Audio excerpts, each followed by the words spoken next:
আলহামদুলিল্লাহ মুহররম মাস চলে আসছে। মুহররম মাসের মধ্যে আপনারা কয়টা রোজা রাখবেন? নবী করিম সাল্লাল্লাহু আলাইহি ওয়াসাল্লাম মুহররম মাসের মধ্যে কয়টা রোজা রাখার কথা বলে গিয়েছেন এবং তিনি কয়টা রোজা নিজে রেখেছিলেন ইনশাআল্লাহ আজকে আমি আপনাদেরকে খুব সুন্দর করে জানিয়ে দিব। প্রিয় দিনী ভাই এবং বোনেরা, এই মুহররম মাস কিন্তু আল্লাহ তাআলার নিকট এই 12টি মাসের মধ্যে সর্বশ্রেষ্ঠ মাস হলো মুহররম মাস। প্রিয় দিনী ভাই ও বোন, আল্লাহ রাব্বুল আলামিন কোরআন শরীফের মধ্যে উল্লেখ করেছেন, ইন্না ইদ্দাতাশ শুহুরি ইনদাল্লাহি 12 শাহরান ফি কিতাবিল্লাহি ইয়াওমা খালাকাস সামাওয়াতি ওয়াল আরদা মিনহা আরবাআতুন হুরুম। আল্লাহ রাব্বুল আলামিন বলেছেন, আকাশ এবং জমিনের সৃষ্টির পর থেকে নিয়ে মাসের গণনা আমার নিকট 12টি। ওই 12টি মাসের মধ্যে 4টি মাসকে আশহারে হুরুম বলা হয়।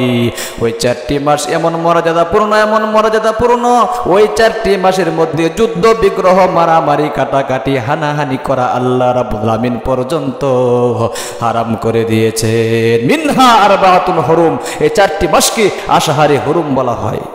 12টি মাসের মধ্যে 4টি মাস জিলকদ, জিলহজ, মুহররম, রজব। এই 4টি মাসের মধ্যে সর্বশ্রেষ্ঠ মাস হলো মুহররম মাস। এই মুহররম মাস শ্রেষ্ঠ কিভাবে হলো? হযরত আদম আলাইহিস সালাতু ওয়াস সালামকে যখন আল্লাহ রাব্বুল আলামিন জান্নাতের মধ্যে প্রবেশ করাইছিলেন তখন কিন্তু মুহররমের 10 তারিখ ছিল। এই মুহররম মাসের মধ্যে হযরত আদম আলাইহিস সালাতু ওয়াস সালামকে আল্লাহ রাব্বুল আলামিন জান্নাতের মধ্যে প্রবেশ করাইছিলেন এবং জান্নাত থেকে হযরত আদম আলাইহিস সালাতু ওয়াস সালামকে আল্লাহ রাব্বুল আলামিন যেদিন বের করে দিয়েছিলেন সেই দিনটা ছিল মুহররমের 10 তারিখ।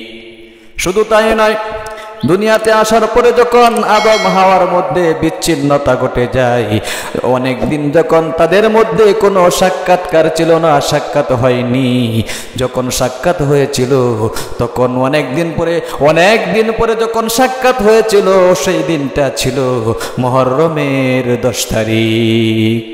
বিশাল বড় বড় ঘটনা যেগুলো ঘটেছে সেগুলো মুহররমের 10 তারিখে। এই কারণে এই মুহররম মাস আল্লাহ তাআলার নিকট অত্যন্ত দামি এবং মর্যাদাপূর্ণ। হযরত নূহ আলাইহিস সালাতু ওয়াস সালামের জামানায় যখন আল্লাহ রাব্বুল আলামিন প্লাবন দিয়েছিলেন, প্রত্যেকটা প্রাণীর মধ্যে জোড়ায় জোড়ায় কিন্তু তিনি একটা নৌকা বানিয়েছিলেন, নৌকার মধ্যে তুলেছিলেন। ওই নৌকা ভাসতে ভাসতে মহাপ্লাবনের মধ্যে জ্যোতি নামক পাহাড়ে গিয়া যখন টেকেছিলেন, ওই জ্যোতি নামক পাহাড়ের মধ্যে ওই নৌকাটা অবস্থান করেছিলেন। যেই দিন জ্যোতি নামক পাহাড়ে ওই নৌকা অবস্থান করেছিলেন ওই দিনটা হলো মুহররমের 10 তারিখ। আল্লাহু আকবার। হযরত ইউসুফ আলাইহিস সালাতু ওয়াস সালামকে যখন তার 10 ভাই পরামর্শ করে কুয়ার মধ্যে নিক্ষেপ করেছিলেন তখন কিন্তু ইয়াকুব আলাইহিস সালাতু ওয়াস সালামের সাথে ইউসুফ আলাইহিস সালাতু ওয়াস সালামের সম্পর্ক বিচ্ছিন্ন হয়েছিল।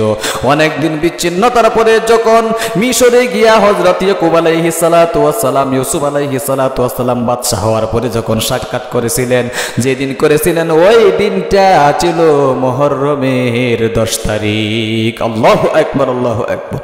প্রিয় দিনী ভাই বোন, হযরত মূসা আলাইহিস সালাতু ওয়াস সালাম যখন ফেরাউনের কবল থেকে বেঁচেছিলেন, যেদিন রক্ষা পেয়েছিলেন, যেদিন ফেরাউনকে আল্লাহ রাব্বুল আলামিন নীল নদীর মধ্যে ফালাইয়া ধ্বংস করে দিয়েছিলেন, ওই দিনটাও কিন্তু ছিল মুহররমের 10 তারিখ। অত্যন্ত গুরুত্বপূর্ণ এই মুহররমের 10 তারিখ। আল্লাহু আকবার। এই মুহররম মাস আল্লাহ তাআলার নিকট অত্যন্ত দামি মাস।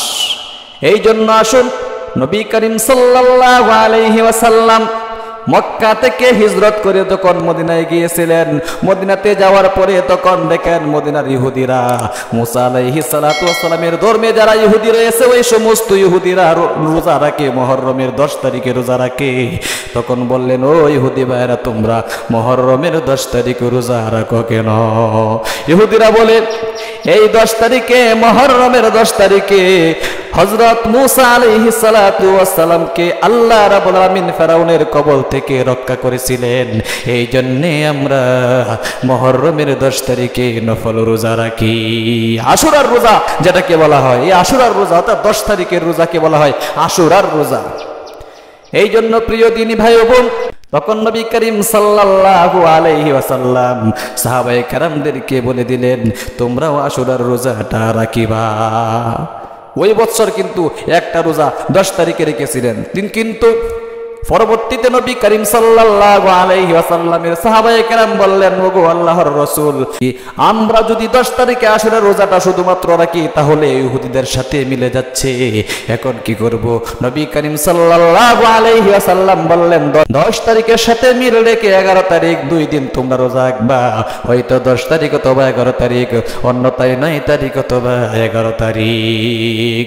আমি যদি বেঁচে থাকি সামনের বছর আল্লাহ তাআলা আমাকে বাঁচায় রেখেন, নবীজি বলেছেন আমি 2টা রোজা রাখবো, হয়তো 9 তারিখের সাথে মিল রেখে 10 তারিখ অথবা কি 10 তারিখের সাথে মিল রেখে 11 তারিখ 2টা রোজা রাখবো। তাহলে প্রিয় দিনী ভাই ও বোন, মুহররম মাস কিন্তু গুরুত্বপূর্ণ মাস, মর্যাদাপূর্ণ মাস। এই মাসে শুধু 10 তারিখে রোজা রাখবেন, শুধু তাই নয়, আপনারা 13 তারিখ, 14 তারিখ, 15 তারিখ, যেটাকে আইয়ামে বীজের রোজা বলা হয়, ওই রোজাগুলো রাখবেন। অবশ্যই আল্লাহ রাব্বুল আলামিনের নিকট কিন্তু যা চাইবেন তাই পেয়ে যাবেন। প্রতি সপ্তাহে সম্ভব হলে 2টা রোজা কমপক্ষে কিন্তু রাখবেন, সোমবারে অথবা বৃহস্পতিবারে। প্রতি সপ্তাহের সোমবারে বৃহস্পতিবারে 2টা রোজা রাখবেন। বিশেষ করে আশুরার দিন 10 তারিখ, যে 10 তারিখ অথবা 11 তারিখ, 2টা দিন 10 তারিখ, 10 এবং 11, এই 2 দিন মিল রেখে আপনারা 2টা রোজা রাখবেন, অন্যথায় 9 তারিখ অথবা 10 তারিখে রাখবেন, যাতে করে ইহুদিদের সাথে মিল না হয়ে যায়। অত্যন্ত গুরুত্বপূর্ণ, মর্যাদাপূর্ণ এই মুহররম মাসের ব্যাপারে আল্লাহ তাআলা কোরআন শরীফের মধ্যে কিন্তু আয়াত নাজিল করে দিয়েছেন। আমি আপনাদেরকে শোনাইয়া দিলাম। 4টি মাস আল্লাহ তাআলার নিকট গুরুত্বপূর্ণ। তাহলে আল্লাহ রাব্বুল আলামিন আপনাদেরকে, আমাদেরকে এই মুহররম মাস যেহেতু গুরুত্বপূর্ণ, মর্যাদাপূর্ণ, মুহররম মাসের মধ্যে যে রোজাগুলো রয়েছে ওই রোজাগুলো আল্লাহ তাআলা আপনাদেরকে রাখার তৌফিক দান করুক। আল্লাহ, তুমি তোমার বান্দাদেরকে এই মুহররম মাসের রোজাগুলো রাখার তৌফিক দান করো। যারা রোজাগুলো রাখবে তাদের রোজাগুলো কবুল করো, মঞ্জুর করো।